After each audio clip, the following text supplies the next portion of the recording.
দর্শক, চট্টগ্রাম থেকে সেখানকার সবশেষ পরিস্থিতি জানাচ্ছেন সহকর্মী সৈয়দ তামিম মাহমুদ।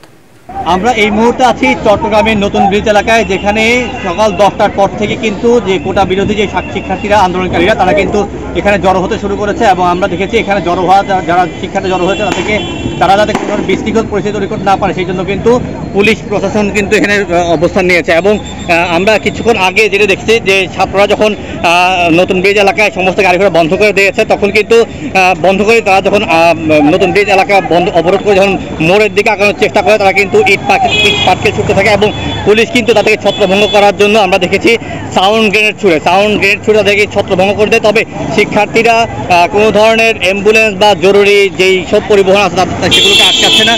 এবং পুলিশ বলছে যে ছাত্রছাত্রীরা যদি কোনো ধরনের সংঘর্ষের দিকে না যায় তাহলে কিন্তু তারা কোনো ধরনের প্রতিরোধ করবে। কিন্তু ছাত্রছাত্রীরা যদি কোনো অ্যাগ্রেসিভ কোনো ডিসিশন যায়, মানে কোনো ধরনের আক্রমণাত্মক কোনো সিদ্ধান্ত নেয়, সেই ক্ষেত্রে কিন্তু তারা এটার প্রতিরোধ করবে।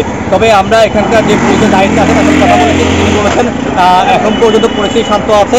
তবে আমাদের কাছে কিছু আগে খবর আছে নগরের খুলশী এবং মুরাদপুর এলাকাতেও কিন্তু শিক্ষার্থীরা জড়ো হচ্ছে এবং খুলশী এলাকাতে কিছুটা থমথমে পরিস্থিতি বিরাজ করছে। এছাড়াও নতুন ব্রিজের আশেপাশে যে সমস্ত এলাকাগুলো আছে সেগুলোতেও যাতে কোনো ধরনের অস্থিতিশীল পরিস্থিতি তৈরি না হয় সেই জন্য কিন্তু করা হচ্ছে। এছাড়াও বিজিবির টহল টিম কিন্তু সারাক্ষণই চট্টগ্রাম শহরের বিভিন্ন শহরের অলিগলি কিন্তু টহল দিচ্ছে। এই ছিল আমার কাছে চট্টগ্রাম থেকে সবচেয়ে সংবাদ।